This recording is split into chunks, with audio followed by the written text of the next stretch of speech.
And with that, I'd like to say welcome to Nyima. How you doing, Nyima? I'm doing well. Excited What to be here today.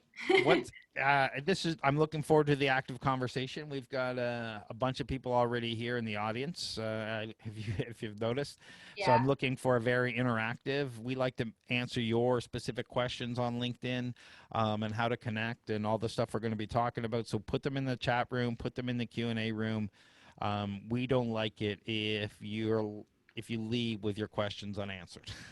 exactly. And I mean, we want to keep it pretty interactive. And if everyone, wants to kind of put in exactly what you want to get out of today, that would be great. If you have a little comment or any questions, I think that would be nice to hear right away before we even start. So, um, you know, are most of you guys are working, like already working and kind of looking for transitioning? Like, are you trying to transition to a new career, or if there are some of you guys, maybe a sales rep or business development manager, and you're looking to kind of learn how to leverage LinkedIn for B2B opportunity, or are you like me, who's trying to build a professional brand? You don't care so much about looking doing your personal brand, but you want to build up a professional brand and get more opportunities, use leveraging that professional brand. So love to hear what everyone is here to get out of this session. So if you have any questions, please pop them in. And oh, new life! I can't do that. I can't give you a new life. Yeah, he's a fellow old timer like me, so forgive me for saying that. A nice, fresh new body would be good. Okay, perfect. And you know what? It is actually like a new life, though. Yeah, I would say it is a new life. So when you're transitioning, especially using your professional brand, it can feel like you're kind of building a whole new life. So I'll take it as that. I'm gonna interpret it as that. All right. And he's So looking for many clients, apparently. so let's see. Let me just make sure read all of them. I know there's a lot, but okay. So clients, professional brand, new life. Career opportunities. Okay, so most of you guys are looking to kind of leverage yourself and maybe transition into new career. Some of you guys looking to use today's session to maybe get more opportunity to grow your network, get the right connections on LinkedIn, connect with the right hiring managers or maybe right clients. So I'm just gonna get started here, share the screen.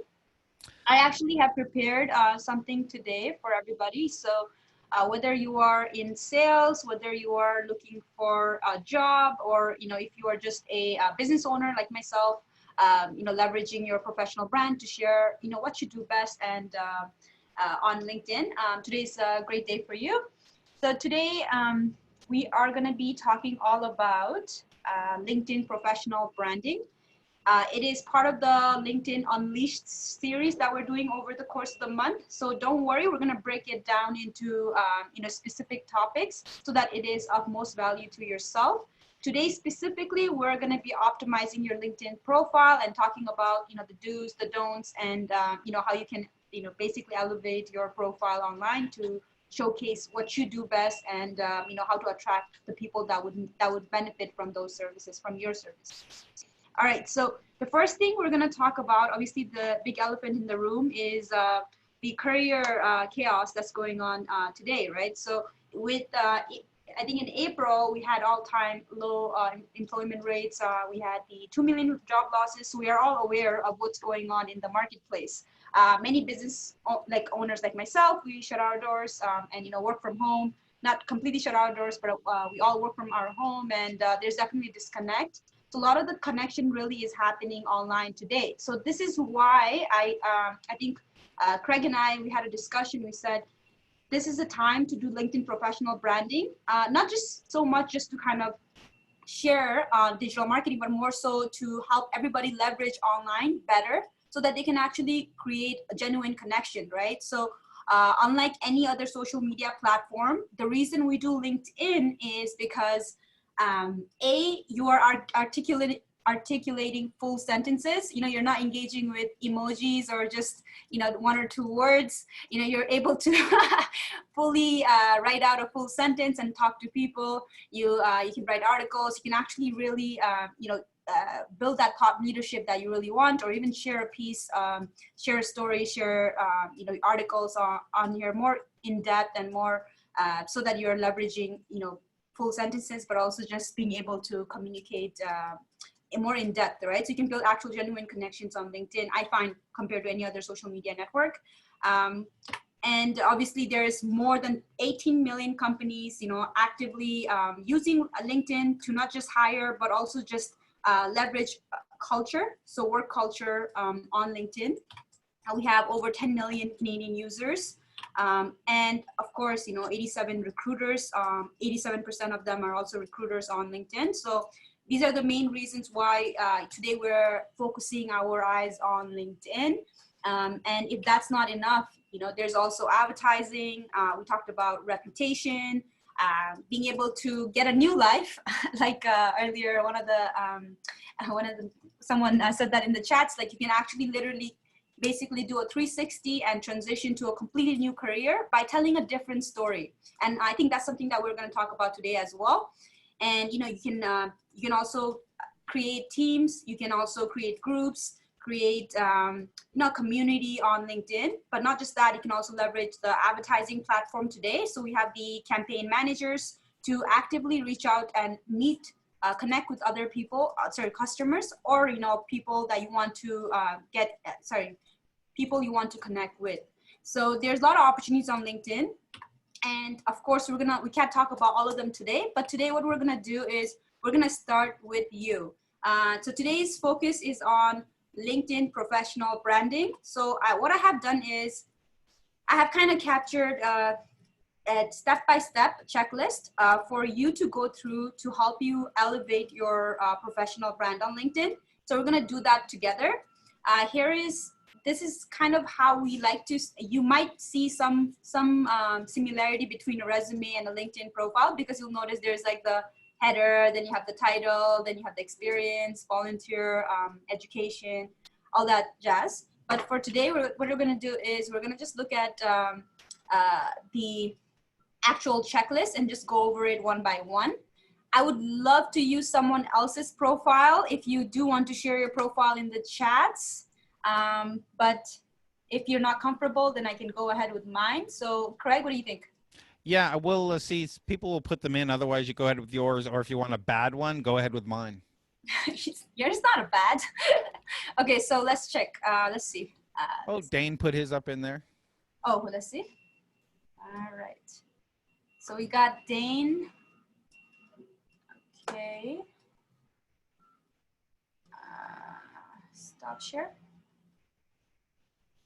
I'm going to stop share for a second. How would you best brand an independent pet store on LinkedIn? Okay, there's a question as well, so I'll answer that in a second. Yeah, there's a couple questions there. It's no worries. You just do that. I'll let you know the questions when you're ready. Perfect. All right, so let's start with the profile. So let me just pop that in again. Okay.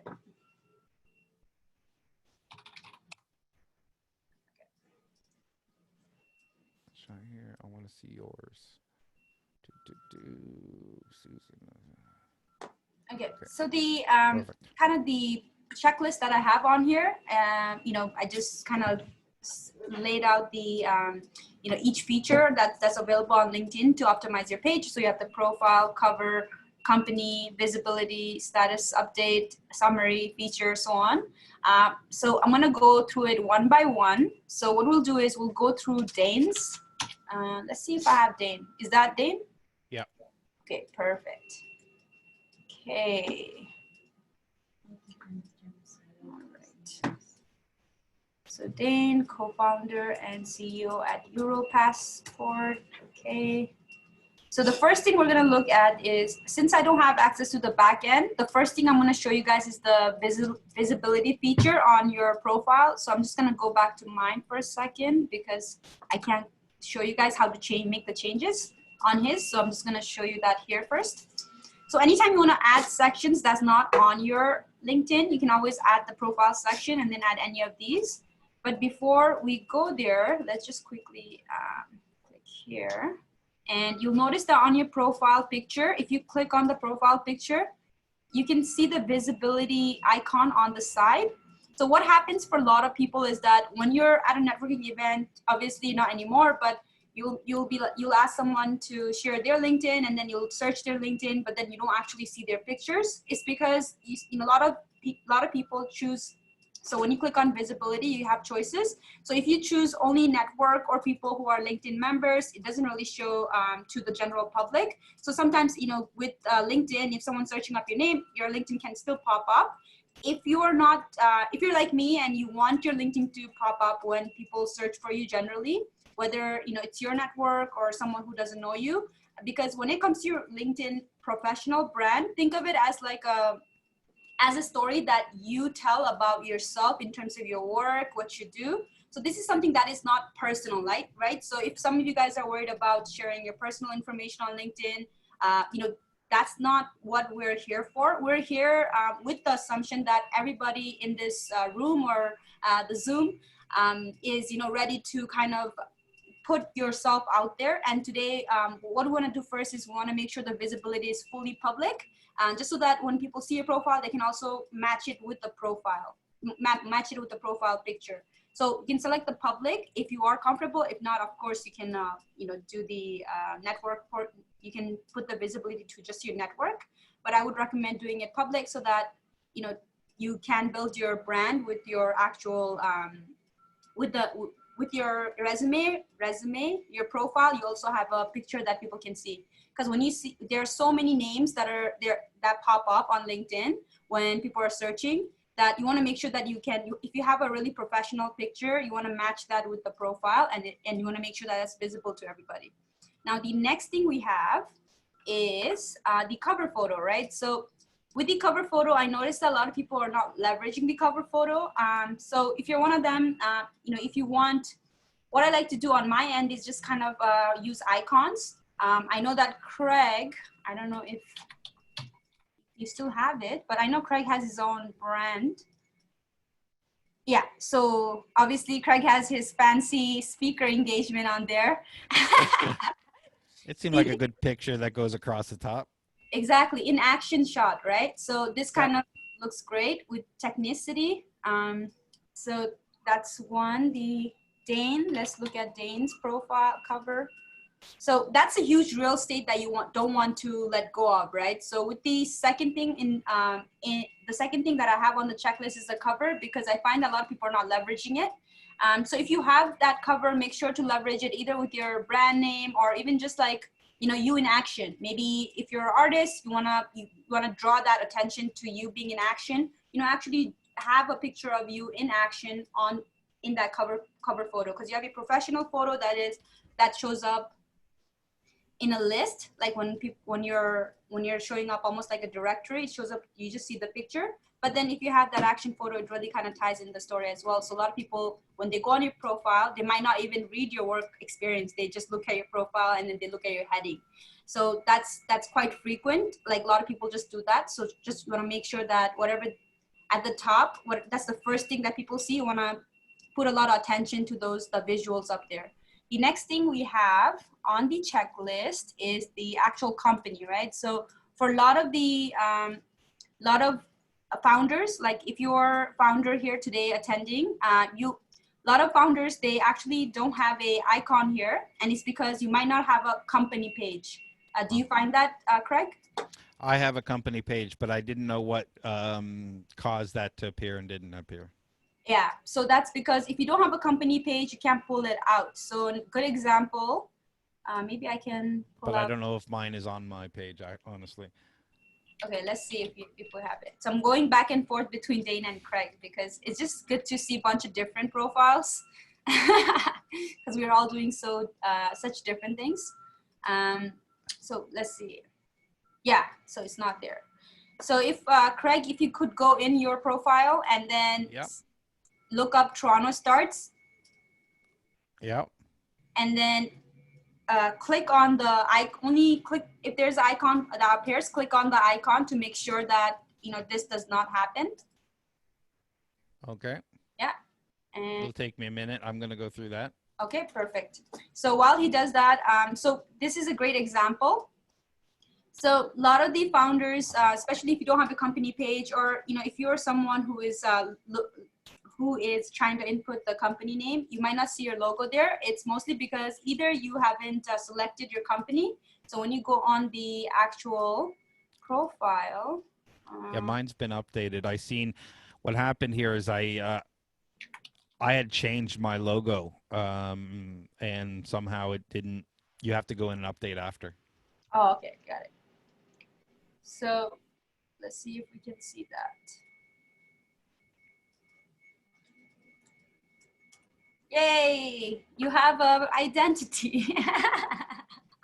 It just looks much more professional, right? It's just a little things, especially if you're a founder and you're trying to use your LinkedIn to communicate with other people, like you're trying to reach out, do direct DMs, like, messaging. So I find that a lot of founders that message me about their program or software that they want us to use at our agency, like when I look at their profile, if it's without a company icon, or if they don't have a picture or cover photo, I usually don't even respond, because it just seems very illegitimate, right? So it doesn't look very professional. So that's why we want to make sure that we're polishing our profile so that it looks very professional. It looks like we're real companies, we're doing real business here, and that way it's just the identity factor. It just creates a little bit more of a trust.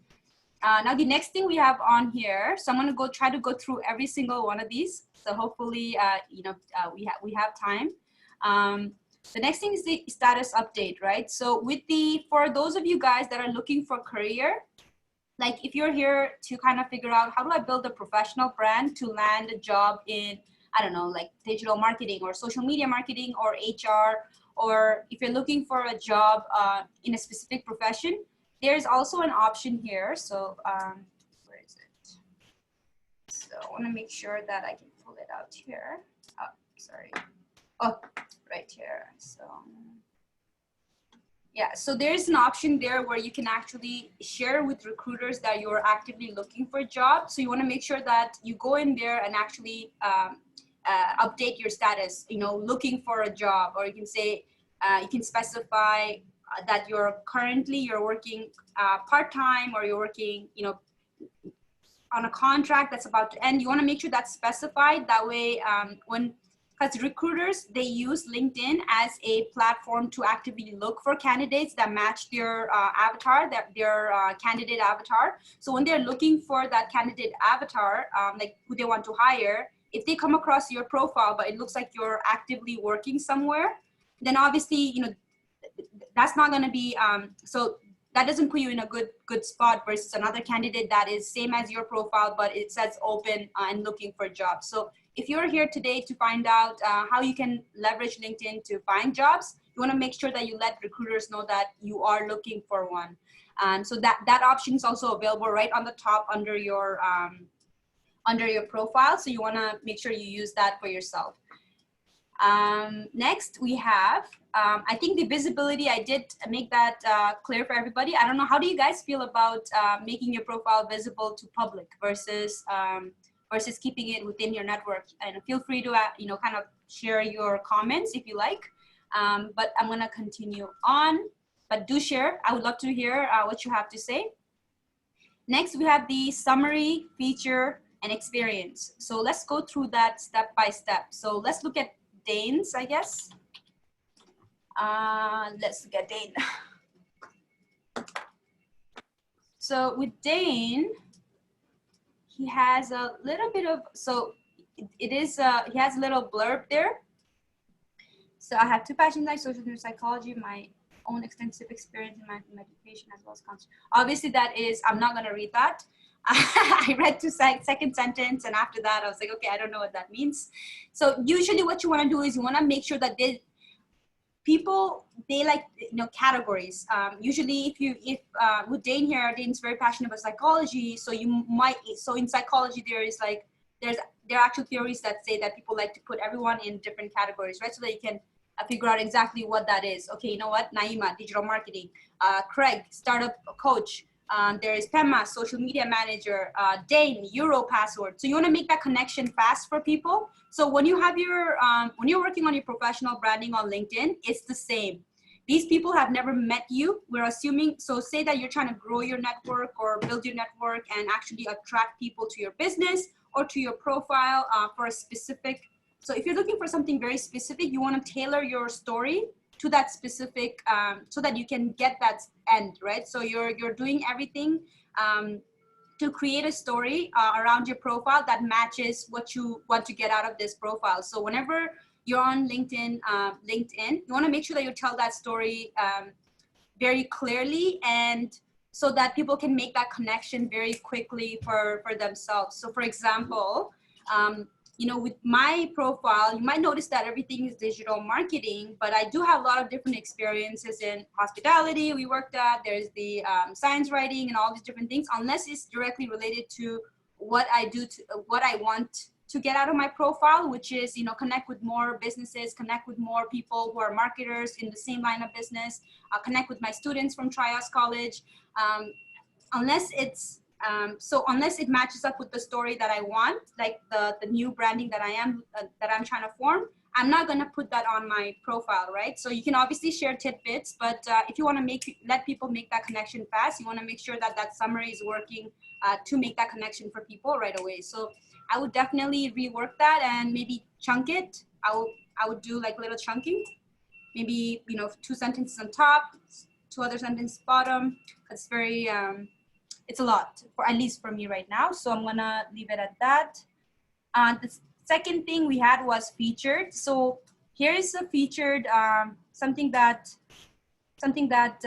Dane has shared. So Dane has shared this. I still haven't made the connection to Euro password from this or this yet.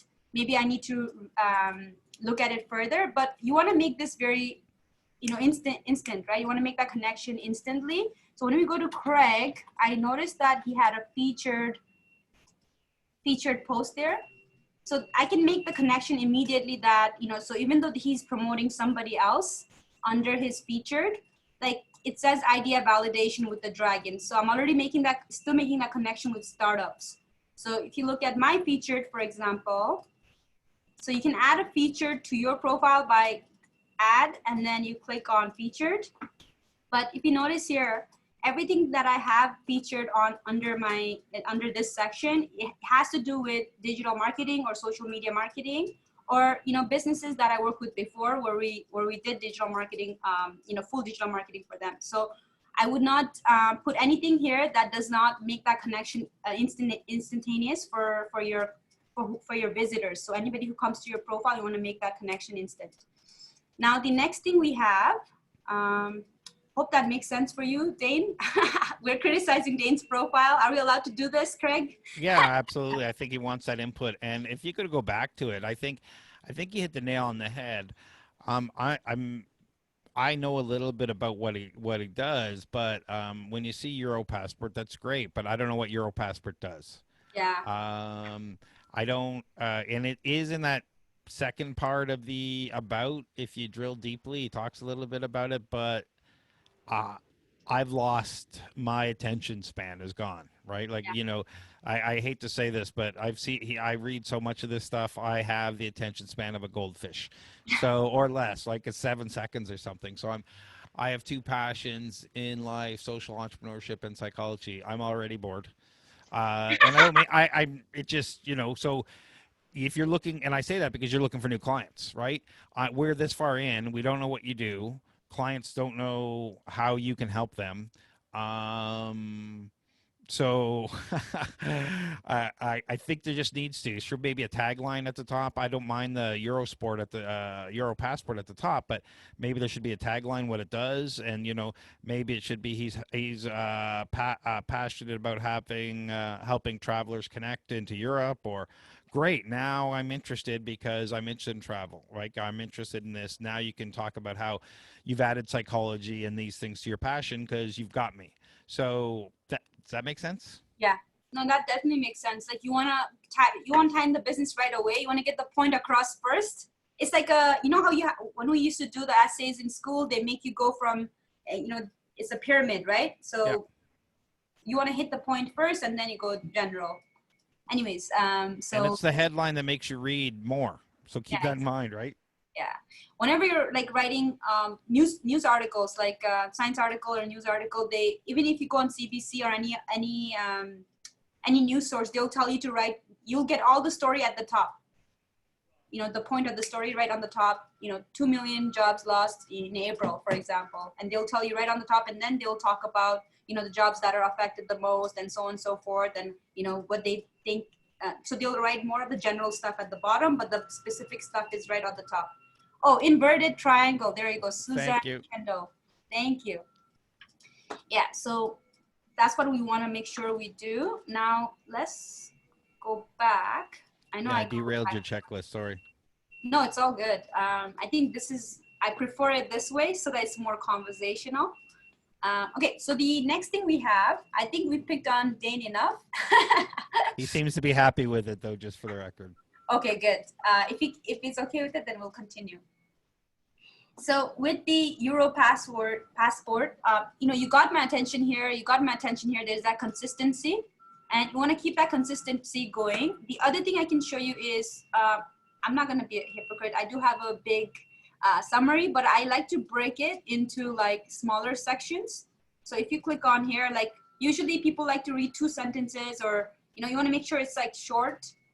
If you mention what you need to mention, and then it kind of slowly goes down. If you can, test it out and see which one seems to get the message across.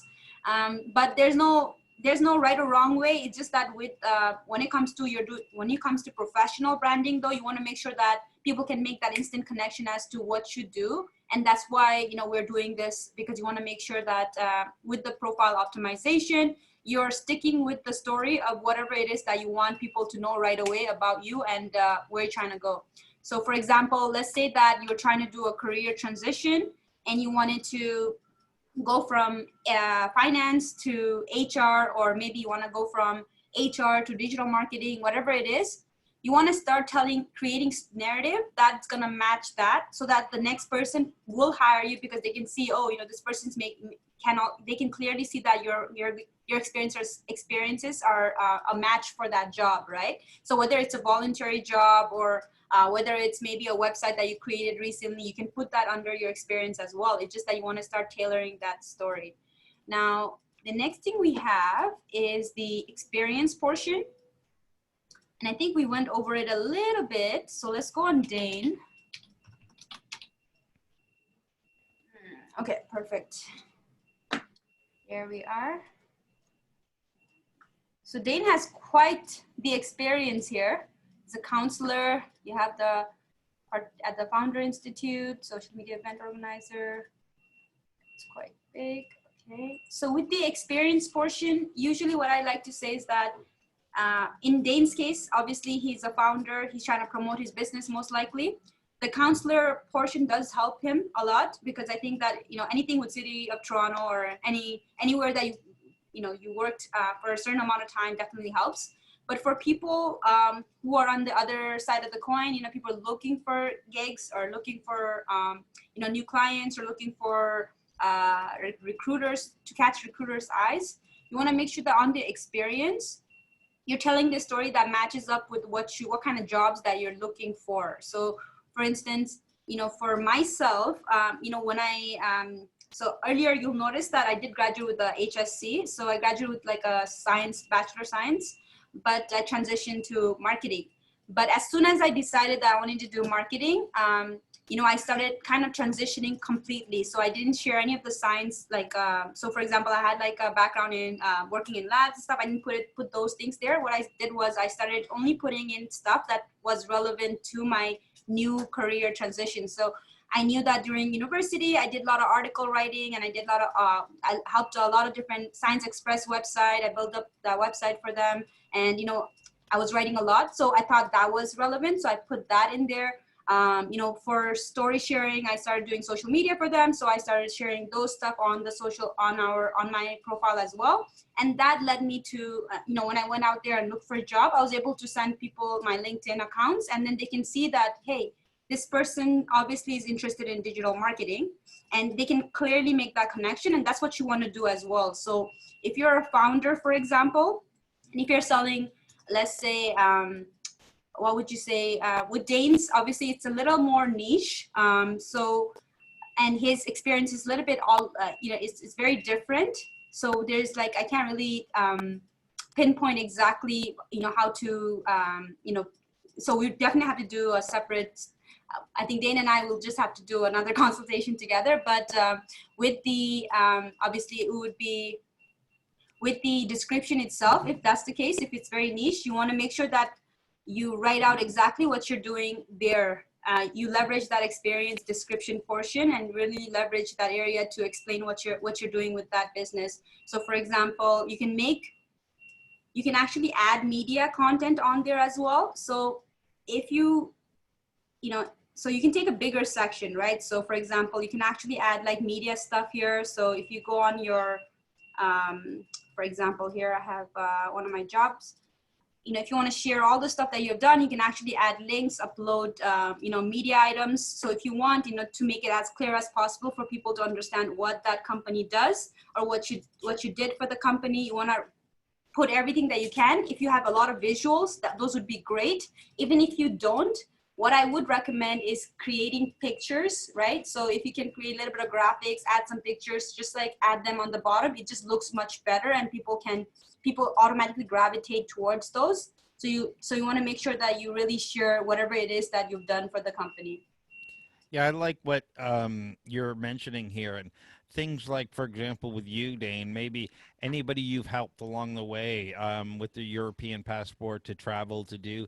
If you can get testimonials, anything like that, you can have little posts that'll be under the job or even up higher in activity that now link what you do to who you can help. And you know, you can see that there's a common thread, and it's building credibility each step along the way. Yeah, and I don't think you need to specify self-employed, right? Do you think it needs to be there, Craig? No, no. Yeah, I would, because I'm self-employed technically, but I wouldn't put that there. I would just put the company and just put on your header. Yeah, yeah, and I like the idea of putting testimonials. So if you've already helped some people, maybe getting them to do a little video, and you can put the link, YouTube links there. Just because, you know, you want to put most of the attention here, especially if you have such a diverse job experience. The first thing that's popping up on the top, you want to leverage the real estate there, and then, you know, put as many visuals as possible. That way people's attention goes there. They know what you're doing. That's it, right? Make that connection. Even if it's not testimonials, little FAQ like, did you know that getting into this country has changed as of this date? Find out here, blah, blah, blah, whatever that is, because you're talking about passports. Yeah. So understanding that you're staying on top of it so your clients don't have to, and that you're bringing them that information, it can all be shown here. Yeah, I would put it up here even. I like that. I actually really love that. That reminds me of this profile, David Boldovich. He has a great profile. So like right on the top, you know, why choose both financial, and then it when you click on it, it goes to his website, right? So when you click on the link here, it goes to the website. So I like that idea of just putting in like little snippet at the top. So if you're, because he's also self-employed, but it doesn't say it here, and it just looks more professional when you just have exactly what you do and explain what you don't have to write. We're just launching it. I don't think that's necessary to put in there. What do you think, Craig? No, I don't think that's necessary. Yeah. Again, you know, Hemingway said if I had more time, I'd write a shorter sentence. So, you know, if you, the more you can take out that's not relevant to, you know, what your customers or what your clients are looking for, the better. Yeah, I think that's the best way to say that. That's very concise, Craig. Okay, so for, Susan, I had a question here though. That did you explain how to get create the header above the corporate photo? oh yes, that's a good one. So for the corporate here, let's go over here. So is this the area, right? Yeah. Yeah, so that's a good point. So the second thing we want to talk about is the headline, the profile portion, the headline. So for the headline, you just click on the pencil. So all the edits happens with the pencil on the side. So you just click on that icon and then you can change it up here. So the other thing I forgot to mention is that with your headline, you want to make sure that if you're someone who's looking for job actively, you want to put in something with the job, the keywords that are in the job title. Because when the recruiters are searching, they actually input the title. So, you know, in the LinkedIn search filters, they're looking up titles and they're putting in those keywords. So I noticed that there are a lot of people that write little quotes, or they'll put something fancy like a sentence. Have you seen those, Craig, where people write something like a Yeah. tagline? Yeah. So when you do those taglines, that actually takes you off the list with the title. So when there are recruiters actively looking for candidates, they do use a title as one of the filters that's available on LinkedIn. When you do recruitment and you do advertising campaigns, you basically look for titles. So this is the headline title. So you want to make sure that this is something that matches up with something that's a real job or real position if you're looking for a job. Obviously, if you're a founder, you can just write CEO, co-founder, and then write your company name.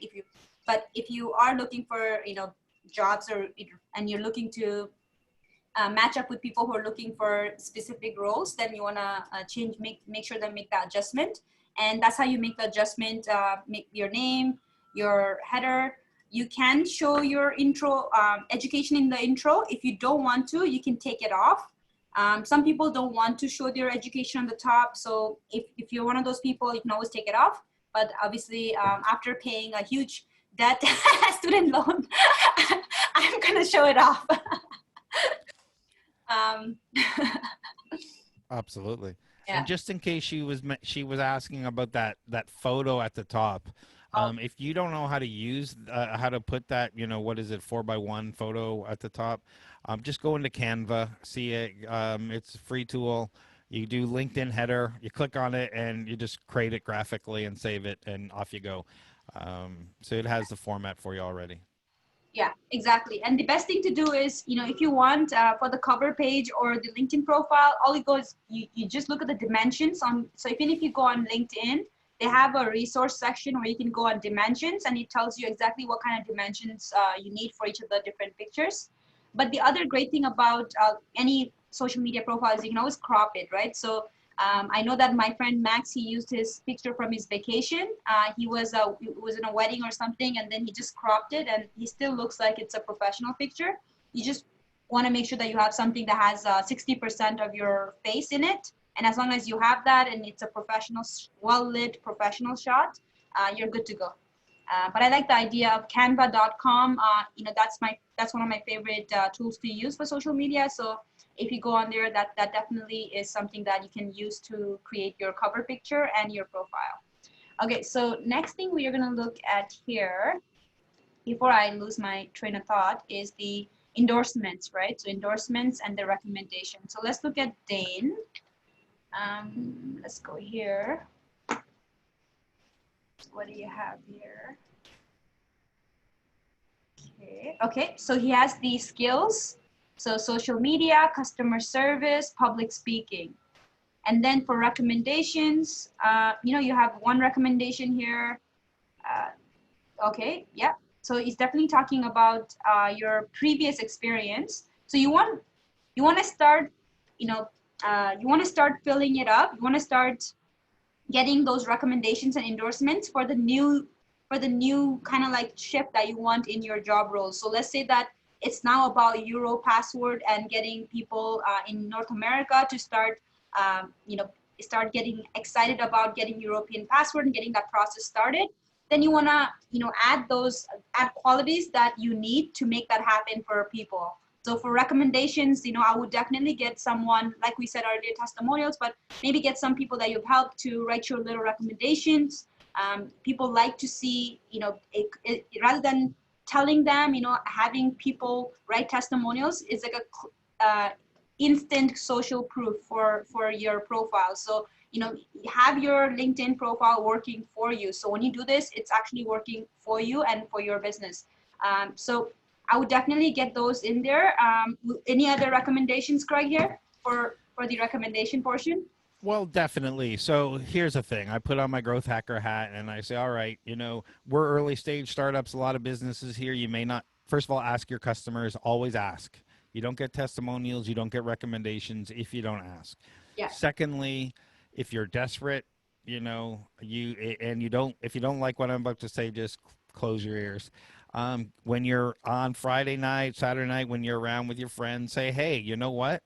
Well, I would really love a recommendation and I'll give you a recommendation and whatnot. And, just get the first two or three going. Mhm. If you get your spouse, get your kids, get whoever you work with, whoever makes sense. That doesn't necessarily have the same last name as you. uh, give you a recommendation because it's easier once you've had two or three. And so, friends, people you work with, people who are willing to do it. People are just shy and just for whatever reason really awkward about it. So just say I'd really appreciate your recommendation if you like working with me. I a lot of times at the end of these saying if you got value out of these, please go to our Google My Business page and give us a 5-star review. It just helps other people find us. If you think this would be better for people, go ahead. If not, that's great. So it's not a problem asking. You have to ask. Yeah. So I would definitely, on this side, you definitely want to get skills and endorsement that matches with what you're trying to transition into or what kind of people you're trying to attract. So with these skills, I would definitely like to see with European passport and getting that process started, like legal, there's the immigration, there's some keywords that's going to help people instantly make that connection versus what you have here. So customer service, I'm not sure if that's necessary because it's so general. Customer service is so general from someone who works at retail on the front desk to, so unless you are a frontline specialist, like, consultant or a specialist that teaches this Shopify, they have those frontline consultants. Unless you're one of those, I think I would take off the customer service and add something that's going to help you with the, with making that connection for Euro password. And then for recommendations, I think Craig covered that very well. So I'm gonna move on. Here's the other thing. It's super easy to ask for recommendations. So if I just go on Dane, so if you go on anyone's profile, it gives you an option to click on ask for recommendations. All you have to do is ask for recommendation, explain what you did with them, and then they can actually write a recommendation for you. So if I went on Craig's right now, maybe I can ask him for recommendation. You probably could. I can actually click on ask for recommendation and I can say, Craig and I work together at, but at different companies. Yeah, I can say that. Yeah. I can also say you're my mentor. Oops. You know what? I'm just going to say mentored me. There you go. So I'd be like, see, it's so easy. And you can make it more personalized by writing something, but I know Craig is here and this is happening live. So this is my easy way of getting recommendation from Craig. There you go. She put me on the spot. There you go. Okay, so the next thing we have is the content creation and curation portion. So whenever you are on LinkedIn, you'll notice that there are some people that are always engaging, and then there are some that just kind of have a profile and, nowhere to be found. So you want to make sure that if you want results from your LinkedIn profile, you have to be either sharing, creating, or engaging with people, right? So when it comes to creating content, that's when I would use Canva if you want to create your own unique content. On LinkedIn, you actually have 3 different ways to curate content, right? So what we can do is we can go on the feed actually. So you'll notice that you have your videos, you have your photos, and you can also do your post. But not just that, you have an article section. So if you're like me and you like to share articles, like if you have a blog on your website, you can always share the first set. Like if you want to share the first set, the first paragraph, you can put the 3 dots and say read more here, and then direct traffic from your LinkedIn to your blog. The other thing you can do is you can actually write articles within your profile. So for example, let's say I go on my articles, let's say see all activity. So if you go and see all, you'll notice that there's articles. So if I click on articles, you can actually see articles that I have written. So, and it's nice because whenever you write articles, people actually respond well to articles. If you are someone who likes to write, this is a great way to get your full thought out, right? And people can actually see that you're a critical thinker, someone who can actually process, so especially nowadays, with the job market, if you are someone who's looking for a job, or if you're someone who's a business owner looking to connect with more people, the more information that you can write, and with some critical thinking behind it, and adding your insights or something, it's a great way to you don't need a website. You can just have your full article on here. So why not leverage LinkedIn to do so? Craig, what do you think? I think you should put as much as you can on the native platforms. SEO, I like to have all my platform on my website, but LinkedIn, Facebook, all of them, they prefer content that keeps them on the platform. So if you actually write an article on LinkedIn, it actually promotes it much more than if you write a short blurb and say, check out my web post. Yeah, exactly. You can, yeah. I mean, with the post, you can curate content, but you just want to write your insight, right? With that, let me just go back. There was a question here about companies. Are they advertising on your LinkedIn page? They saw TD and whatnot there. Oh, usually that's just the real estate that LinkedIn is selling to people. So if you, Yep. yeah, so that's just real estate that LinkedIn is selling. So, nothing comes free. But no, it's not me promoting it. It's just LinkedIn automatically places it in different section. Okay. So the other thing is you can actually, take videos and then make the edit on the video within the platform. So on LinkedIn, if you take a video of yourself, sorry. So let's say that you're on your mobile and you take a video of yourself. Once you record that video, you'll notice that you can actually do editing on the on LinkedIn, like add text. So I'm going to show you some examples. Let's see, go on the profile. Maybe I can share. It's nothing super fancy, but it's nice to be able to write text. So if you're in an event, you can just take a quick stroll around and then write, hey, we're at the YCW 2020 or whatever it is that you're at. So for example, let's go here, like here. So, sometimes, I just have random ideas that float and, I want to write, okay, I want to do a video on 3 ways to sell, but I don't want to go through the process of creating a video, then sending it to my editor and then getting them to edit and then bring it back. So I just took this video on the spot, and then on the top there, the text, you can actually just add it on LinkedIn. So which is kind of sweet because it's instant, you can do it on the spot, and you can just record your video on mobile. So if you're comfortable with videos, then why not leverage your mobile phone and the editing feature that's within LinkedIn to create the create your post. Now with LinkedIn, the moment you start adding videos, you actually get a lot more engagement. LinkedIn algorithm actually boosts your posts that have videos or some kind of visual more than when you have text. So I've experimented with both, and I found that the videos, whenever I post videos, those ones get more engagement, and whenever I do articles, that is very in line with the topic, like the times and topics that people are looking for. Like if I go on Google, search up some topics, and those are the topics that do really well. So you want to think about every time you create content. So if you're creating original content, you want to make sure that you leverage the video portion, or if you're not comfortable, then go to the article, write something that is gonna help you with your thought leadership. So that's what I would do. Any question yet? Are there? Yeah, there's lots of questions, but are there limits on sizes or length of video you can upload? So you can also apply for LinkedIn Live, like with LinkedIn platform, and that one you can go up to like a full hour. Some people, like I've seen an hour and hour long videos. So I know that you can do full video that long. I haven't done more than 20 minutes, but a lot of times what I do is the videos that are really long, I usually upload them on YouTube and then upload the link on, if it's a polished video, I'll upload them on LinkedIn first and then upload it on here as a post, and it works. It still gets engagement. So that's what I would say. But in terms of the length, if you're doing it on the spot like me, obviously that was only 2 minutes, but if you're doing live, you can definitely go longer. In terms of the video, how what's the maximum minute? I'm not 100% sure about the post, so I can't tell you off the top of my head right now. Okay, and we're waiting for our approval for us to go use LinkedIn Live. It's in beta right now, so you have to wait. You have to apply. If you're looking to do that, apply now. Yeah. Yeah. Okay. So the next thing we have here is post. We did the post pictures. So for pictures, like we were saying earlier, canva.com.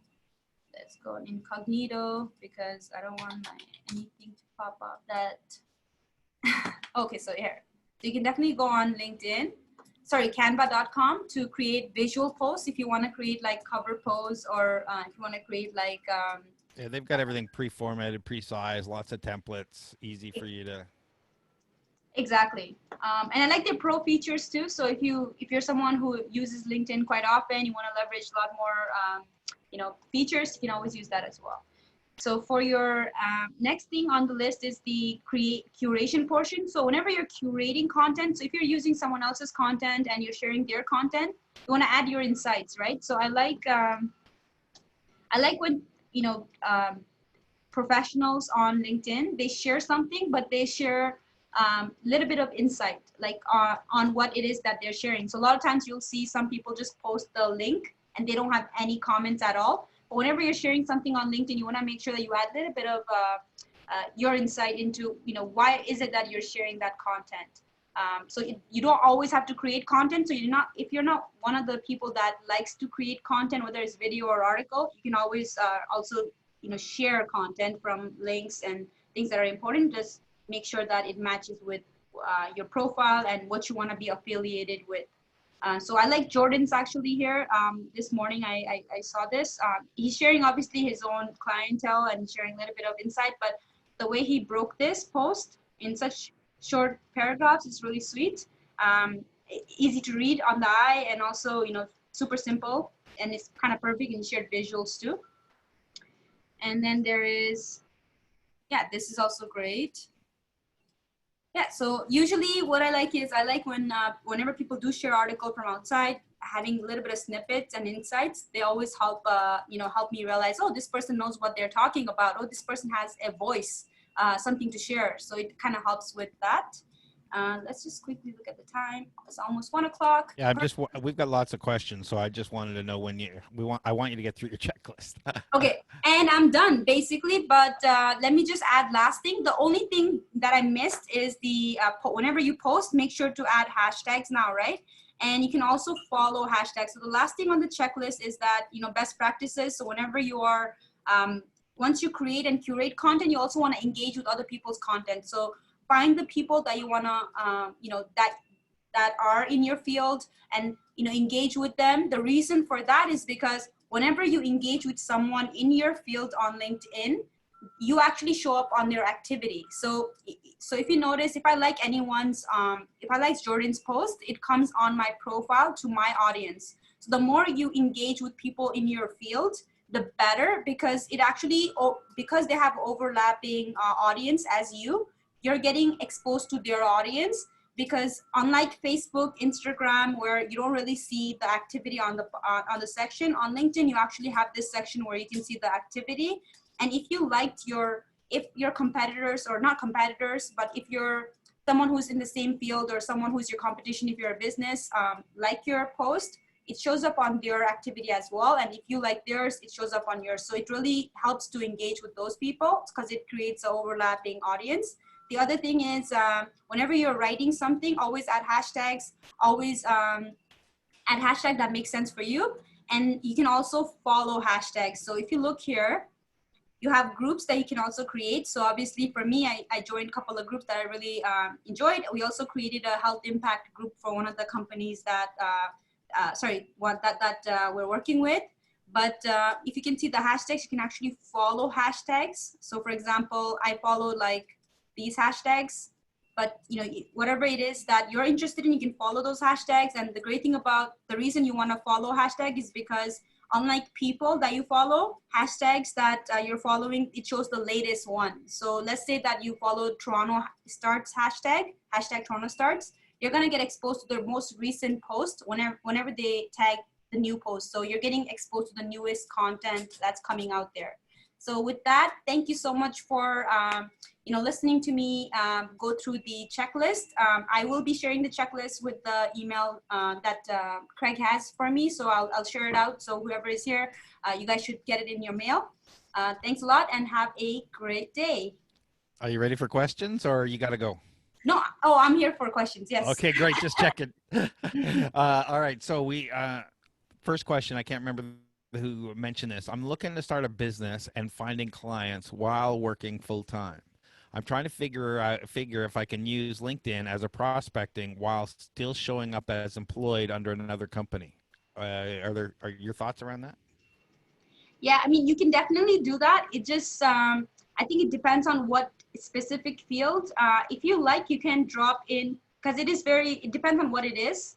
And, so if it's so for the reason I say what it is because let's say that when I was working at B Media, the agency, I wasn't able to promote actively on my profile, like, hey, I'm looking to accept clients for Social Sherpa, because that would be conflict of interest, right? So you don't want to, obviously you don't want to cross the line. But once I talked to my boss, I said, hey, you know what, I'll work for another, this many months, and then, I'm going to start my own. Then he said, okay, perfect. And he was comfortable with me doing that. And I shared it on my LinkedIn.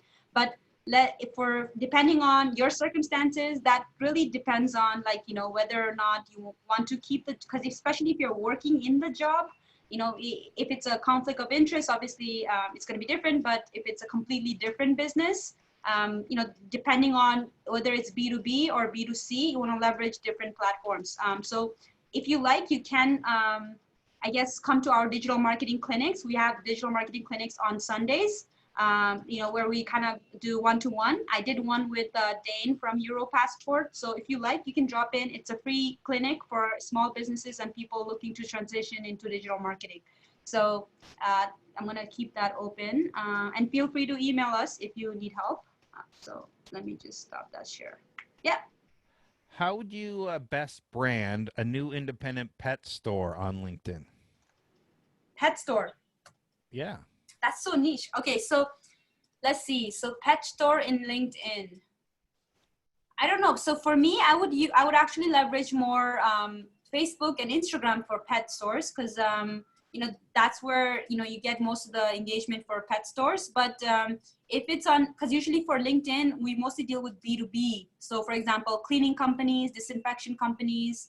So if you were to leverage LinkedIn, I would really have to figure out, okay, what specifically with pet industry is it that you're doing? Like, is it walks, or is it toys that you're selling, or is it cats, dogs? If you want to start doing some humor, you can do some meme pages to gain some following. But really, I would focus on Facebook and Instagram for pet owners, or pet business, because they do really well on Instagram, especially because they have 4 times more engagement on Instagram for B2C kind of products. So I would actually go to Instagram for that, but I would need to know what it is exactly, Craig. Yeah, and that makes sense. And I think, and I'm going to throw something out there, and you can respond. Isn't LinkedIn the new Facebook? Like, I'm seeing more and more. Don't say that, Craig. You're going to make me cry. So, I mean, wouldn't we be? I'm thinking. I see independent pet store. Wouldn't I see something like?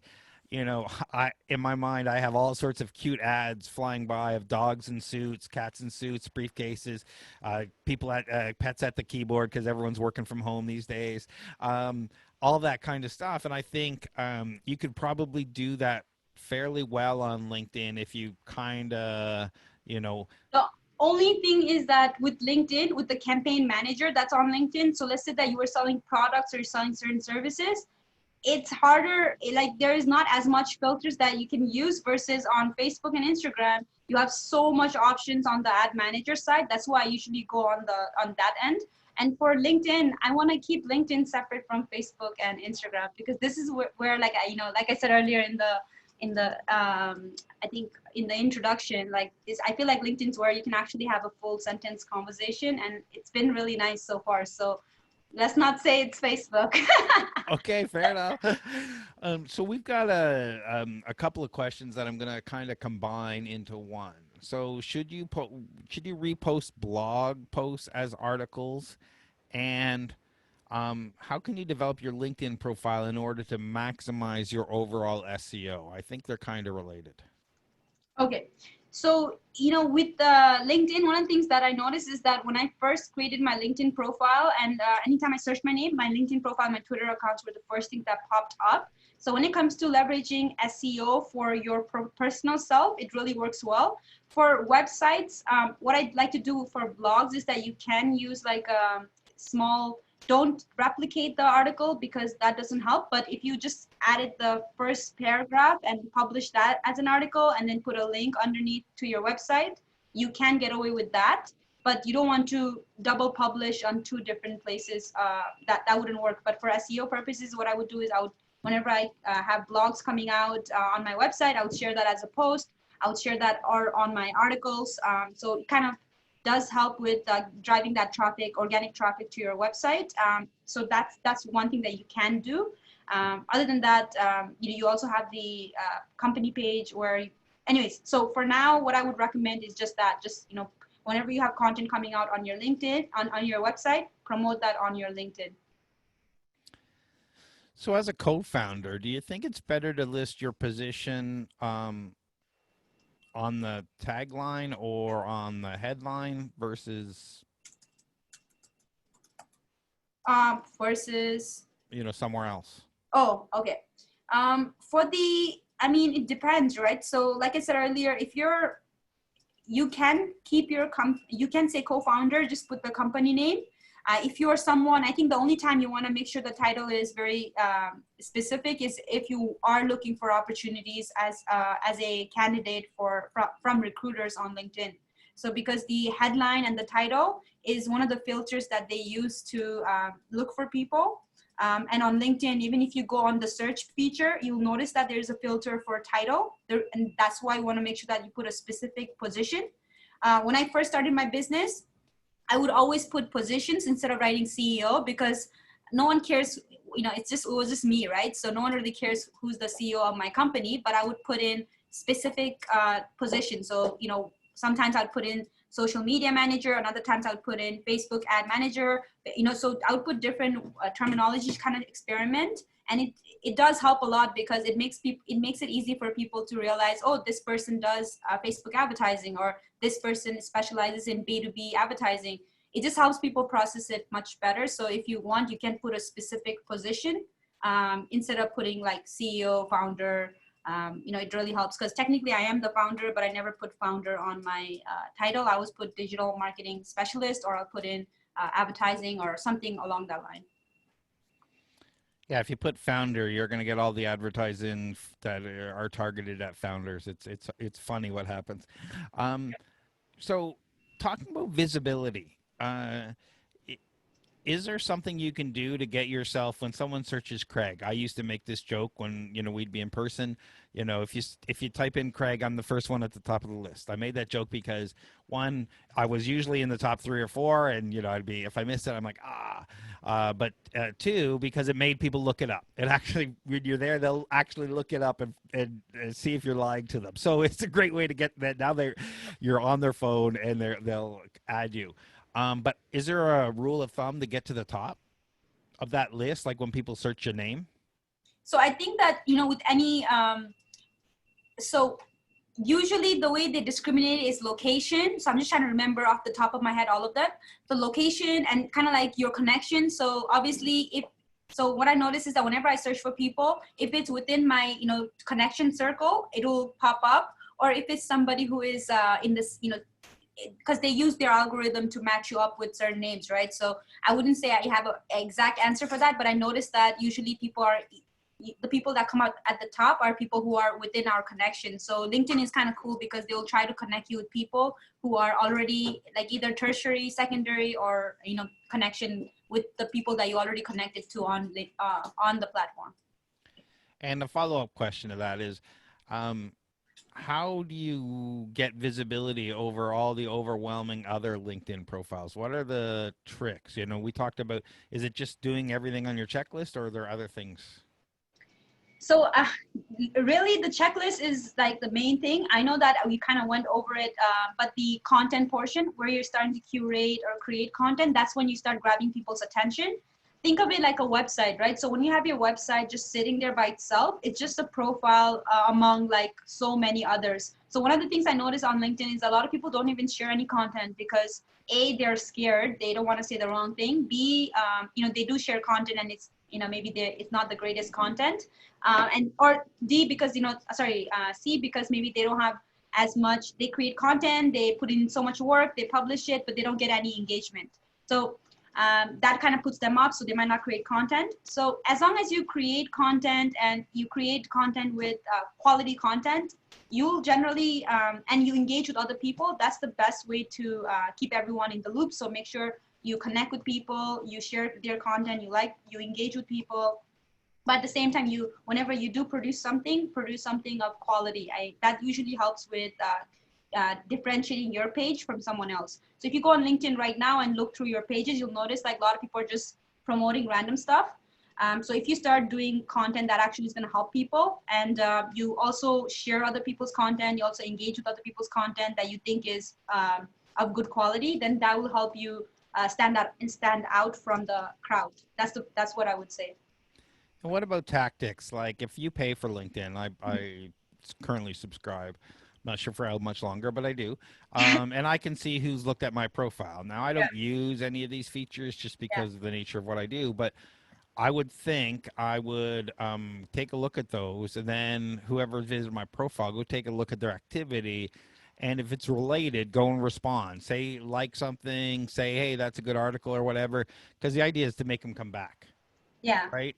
They've already been on your profile, so how do you now start out? Now, next time they search for your name, you're probably going to jump up to the top of the list because now you've had interactions. They've been on your page, you left a comment, you did this. They're going to find you more easily. This is just tactics to get you an awareness of people. Obviously you want to comment on things that are relevant to your business or to what you're trying to do, but Yeah. So then if you have a LinkedIn Premium, obviously there is also an option where you can look at you can basically filter out profiles that are less active. So profiles that are active in 30 days, you can actually screen those. That way you're accessing profiles that are active on LinkedIn versus LinkedIn profiles that are just sitting there.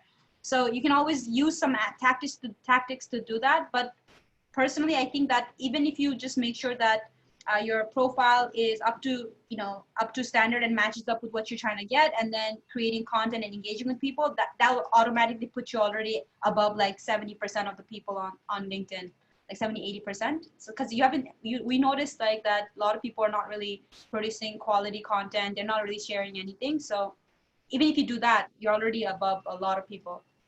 I mean, above, like you stand out above a lot of different profiles, not people, sorry. that's great advice. And so another question here.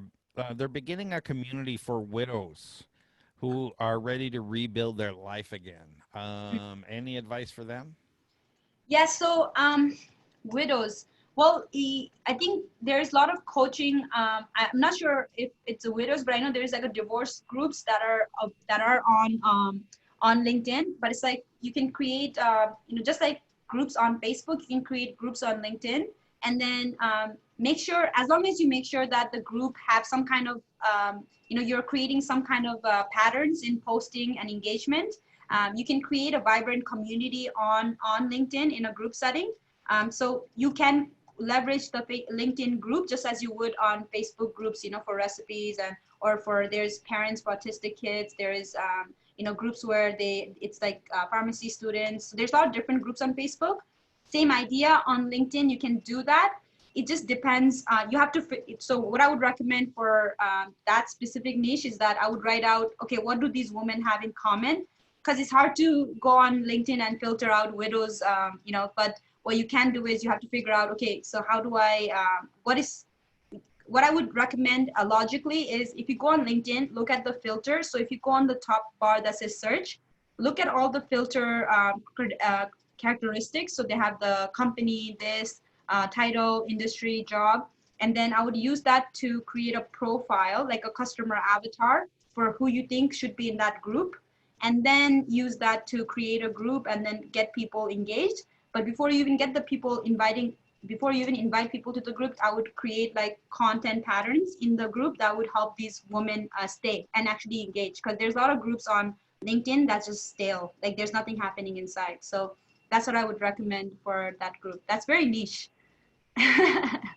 Yeah, and whenever you're starting communities like this, you've got to reward the behavior that you want. Yeah. Meaning, you want people to post. So every time someone posts, you need to respond and like and share and do whatever to encourage them to continue to doing that. Otherwise, it will go stale. Yeah. I'm looking around. I think that's all our questions. So if people wanna, you have any parting words for our audience before I ask for your contact info? No parting words. I would just say that make sure to leverage LinkedIn. Don't be shy. You just create a narrative that is professional, that is gonna help you actually, with with growing your network, getting the job that you want, getting the opportunities that you want. But you want to make sure that you know what that is first before you start working on your LinkedIn profile and that checklist. So that's my parting words. And if people want to work with you, find out about your Sunday workshops, or find out more about Social Sherpa, where do they go? I would recommend, if you like, you can go on my LinkedIn profile. I can I'm sure we can do a follow-up email. We'll send that out to you guys. The other thing is my website, thesocialsherpa.ca. But I would really just recommend just message me on LinkedIn. I'm happy to communicate and just kind of see where that conversation leads us. If you need some resources, I can point you there. Or if you want to come in and do one-to-one session, we have free sessions on Sundays. So I would recommend you come to those. Thank you very much for your time today. Thanks for everyone for participating and sticking around. We ran like 15, 20 minutes late. Thanks for everyone sticking to the end. Appreciate it. And we'll see you again soon. All right. Thanks a lot, Craig. See ya.